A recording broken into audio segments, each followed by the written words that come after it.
तो अब दशरथ कहा आय सुदेव, और यद्यपि छाड़ी न सकूं सनेव। हे जनक जी, कहिए मुनिवर, अयोध्या न रहे और बारात में आए हुए सभी बारातीगण वो आपके अति स्नेह के कारण आपसे बारात की विदाई के लिए याचना नहीं कर सकते। अयोध्या जनकपुर में बारात को 6 माह बीत चुके हैं, अतः उचित यही होगा कि बारात की विदाई समारोह की तैयारी कीजिए। अवधनाथ चाहत चलना, भीतर काहू जनाव। भय प्रेम बस सचिव सुनी, विप्र सभासद राम। हे मुनिवर, आप सत्य कहते हैं। बारात को आए हुए बहुत दिन बीत गए हैं और हमारे स्नेह के कारण महाराज दशरथ जी हमसे जाने की अनुमति नहीं मांग रहे हैं। हे दूत, रानीवास में जाकर सूचना दो कि हमारी चारों कन्याओं की विदाई हेतु तैयारियां की जाए। तो पुरवासी न सुनी चली बराता, पूछत बिगल बरस परवाना। चला बहुमाने,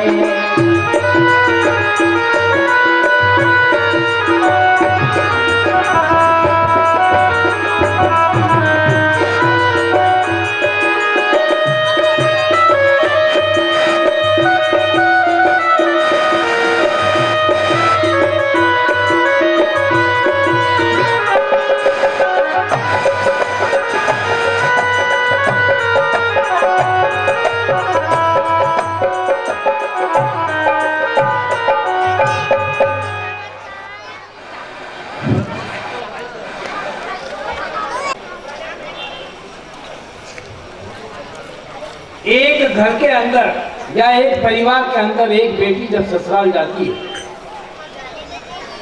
कितना संकट उस परिवार के ऊपर आता है। यहाँ राजा जनक की 4 पुत्रियां एक साथ अपनी जन्मभूमि को और अपने माता पिता को छोड़कर जा रही है। कितना दुख हुआ होगा उस परिवार को। आज हिंदुस्तान की यह स्थिति है कि गर्भ के अंदर अगर बेटी पल रही है तो सोनोग्राफी मशीन के ऊपर चोरी से जाकर उसको देखते हैं कि लड़की है कि लड़का। लड़की अगर होती है तो उसका गर्भपात करवाया जाता है, उसकी भ्रूण हत्या कर दी जाती है। उस गर्भ के अंदर उस बालक के शरीर में जीव का अंश आ जाता है। शायद किसी को कांटा चुभता है तो कितना दर्द होता है। वो लड़की क्या विचार करती होगी, क्या उसकी आभा और आत्मा कितनी बोलती होगी कि माँ मुझे ले चल, इन दरिंदों से मुझे मार डालेंगे, मैं बोझ नहीं बनूंगी परिवार के अंदर। तेरी जो बड़ी लड़की पहले से है उसके उतरे हुए कपड़े पहनकर अपना जीवन व्यतीत कर लूंगी, पर मुझे मारेगा। मैं तेरे आंगन की सुंदरता बढ़ाऊंगी, तेरे झूले की सुंदरता बढ़ाऊंगी, और पढ़ने लिखने अगर स्कूल में गई तो मामा शिवराज व्यवस्था करेगा, ड्रेस की व्यवस्था करेगा, साइकिल की व्यवस्था करेगा और पढ़ने की व्यवस्था करेगा। जब इस देश के ऊपर संकट आएगा तो माँ लक्ष्मी बाई जैसी मैं बनकर हाथ में तलवार लेकर दुश्मनों के साथ में रणचंडी बनकर मैदान में कूदूंगी, और तेरा लड़का जो है वो चूल्हे के पास कूदेगा, डर से बाहर नहीं निकलेगा। मैं रानी लक्ष्मी बाई बन जाऊंगी, मैं बचेंद्री पाल बन जाऊंगी, मैं सीता सावित्री और गीता बन जाऊंगी, और इस देश के नाम में मैं 4 चांद लगा दूंगी, पीछे नहीं हटूंगी। ये लड़की की आत्मा है। लड़कों से लड़कियां इस देश के अंदर कभी पीछे नहीं रही, चाहे वो अन्ना चाटी हो, चाहे फातिमा बेबी दिल्ली की हाई कोर्ट की जज हो, पीछे नहीं हटी। चाहे कल्पना चावला हो, वो चांद के ऊपर पहुंच गई। किसी लड़के के अंदर, हिंदुस्तान के अंदर इतनी हिम्मत नहीं थी कि मैं चांद के ऊपर चले जाऊं। कल्पना चावला पहुंची थी। 61 किलोमीटर ऊपर गगन में, और उसके प्राण पंखे उड़ गए थे। इतना साहस केवल इस देश की लड़की बता सकती है। लड़की बोलती है माँ के गर्भ के अंदर की माँ मुझे मारे मत, तेरे लड़के को पीवर दूध पिला के पालना, अरे मेरे को तूने पानी मिला मिला कर दूध दे देना, तेरे घर की मैं सुंदरता बढ़ाऊंगी। ये लड़की का देखा, लड़की का 18 वर्ष तक अपने माता पिता के अधीन रहती है और उसके बाद में उसकी शादी करके उसको ससुराल रवाना कर देती है। लड़के को भी नहीं देखते और उसकी मंगनी कर दी जाती है। लड़का 50 लड़कियों को देखता है। लड़की को कभी किसी ने नहीं कहा कि लड़के को जाकर तू देख ले। वो दूसरे के बंधन में बेच देते हैं लड़कियों को, अपने उदर पोषण के लिए लड़की को बेच देते हैं। इस देश के अंदर लड़की की इज्जत नहीं करते। विचार कीजिए, लड़की इस देश के अंदर नहीं हुई तो ये प्रकृति नष्ट हो जाएगी। ये जितने पुरुष बैठे हैं ये कहां से आएंगे? जब जब लड़की प्रताड़ित हुई, जब देश का और राष्ट्र का सत्यानाश हो जाता है, ये केवल हमें ध्यान रखना है। अरे एक लड़की 18 वर्ष के बाद माता पिता के अधीन होकर जब ससुराल पहुंचती है, कई रूपों में अपना जीवन व्यतीत करती है। किसी की मौसी बन जाती है, किसी की मामी बन जाती है, किसी की बहन बन जाती है। सबका निर्वाह परिवार का पूरा बराबर रिश्तेदारों का वो करती है। और वही लड़की जब उम्र दराज में हो जाती है, उसके 1-2 बच्चे होते हैं, माता पिता उस समय मर जाते हैं, भाई और भौजाई रहती है। अरे रक्षाबंधन के ऊपर अपने भाई को अपने पियर में जब वो आती है और 4 रोज लेके जब निकलती है, तो जब गली में से निकलती है तो 4 औरतें बैठी हुई बूढ़ी पहले से ही रहती है। पूछती है कि बेटी कब से आई थी, लक्ष्मी तू कब से आई थी? वो बोलती है काकी जी मैं 4 रोज पहले आई थी। भौजाई ने कुछ ठीक ढंग से दिया या लिया नहीं दिया? तेरे भाई ने कुछ पैसे वैसे दिए?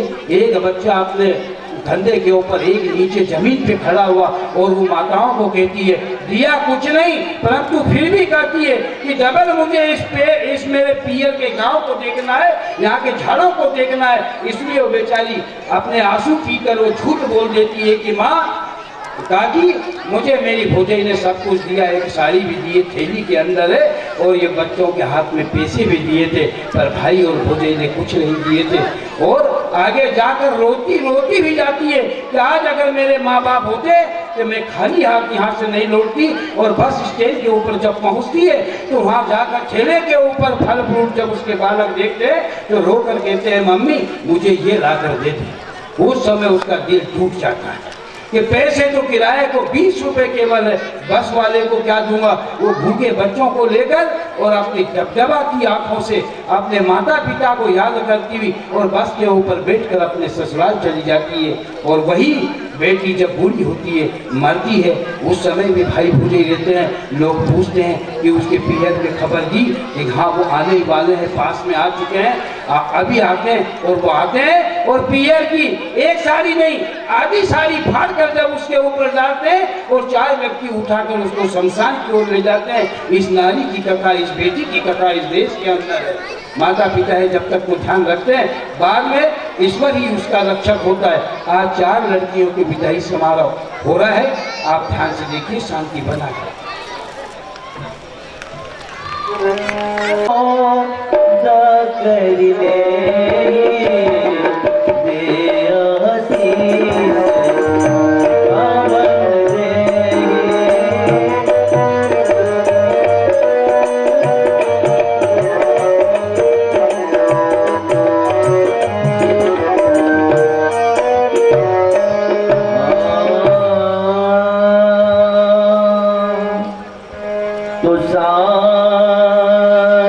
ससुर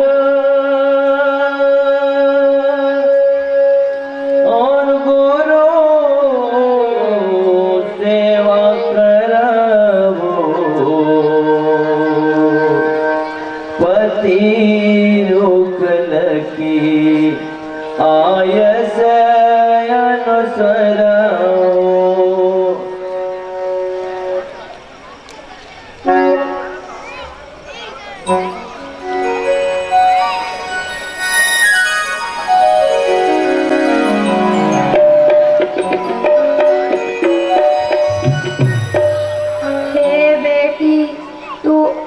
ससुराल चली जाएगी, वहाँ पर तू सास ससुर तेरे गुरुजन तेरे पति देव की मन कर्म वचन से सेवा करना। आए तू इस आंगन को सुना कर चली जाएगी। हे बेटी, तू इस आंगन को सुना कर चली जाएगी। विधि नारी सृजही जग माई,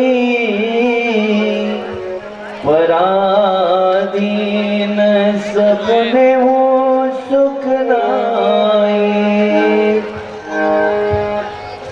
हे बेटी, विधाता ने इस सृष्टि में नारी को जन्म ही क्यों दिया?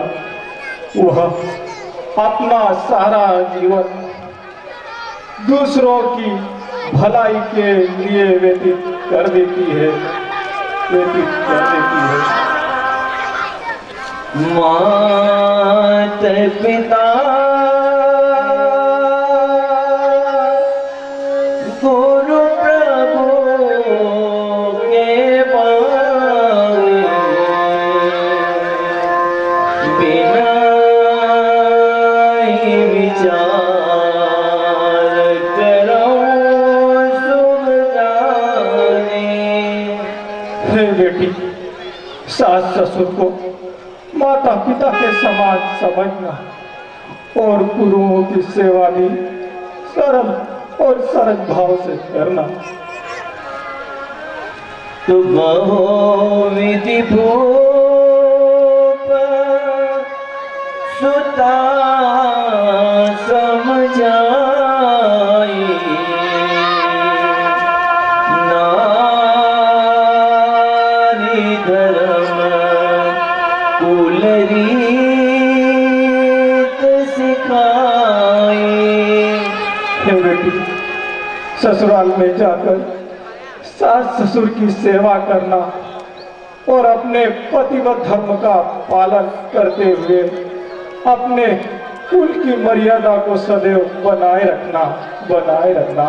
हे बेटी, कोई भी ऐसा अनुचित कार्य मत करना जिससे तेरे कुल को कलंक लगे और तेरे पिता की कीर्ति अपमानित हो। तो में पिता बुलावन जब हट परिहरी घर जाऊं तब। हे बेटी जी, जब तुम सखियों के साथ रहती थी और मैं भोजन के लिए बुलाने जाता तो तुम हर पूर्व नहीं आती थी, नहीं आती। सुख सारी का जान की जाए, कनक पिंजरा की पड़ाए। हे बेटी, तुम्हारे ससुराल जाने के बाद तोता और मैना पिंजरे में रो रो कर तुम्हें याद करेंगे, तो मैं उन्हें किस प्रकार से समझाऊंगा? तू सागर सकल कुंवरी समझाई, रानी बार बार उड़लाई।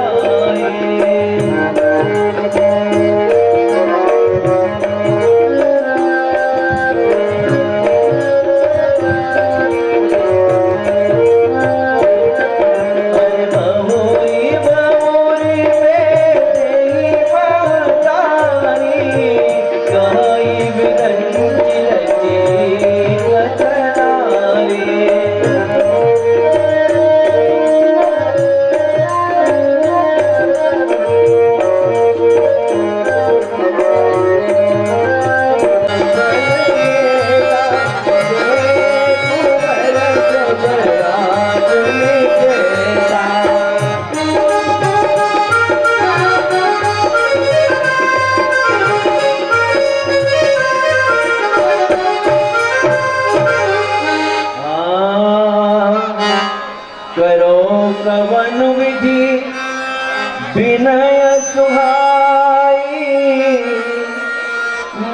राज मोहि दीन बड़ाई। हे महाराज दशरथ जी, कहिए महाराज जनक। आपने हमारी चारों पुत्रियों को पाणी ग्रहण स्वीकार कर मुझ जनक पर बड़ी ही कृपा की है। हे महाराज, आप तो बहुत परम ज्ञानी और बड़े ही बुद्धिमान हैं। हे महाराज, मेरी चारों कन्याएं सीता, उर्मिला, सुकीर्ति और मांडवी, यह चारों कन्याएं मेरी अभी इस कुल के रीति रिवाजों से अनजान है। अगर हो सकता है आपके कुल के रीति रिवाजों को समझने में इनसे थोड़ा समय लग जाए तो इन्हें अपनी पुत्रियां समझकर क्षमा कर देना महाराज, क्षमा कर दे। हे मिथिला नरेश, जिनके पिता महाराज जनक हो और जिन पुत्रियों की माता देवी सुनैना हो, वह पुत्रियां तो गुणों की खान है। ऐसी पुत्रियों से हमारे पुत्रों का नाता जोड़कर हमारा कुल धन्य हो गया।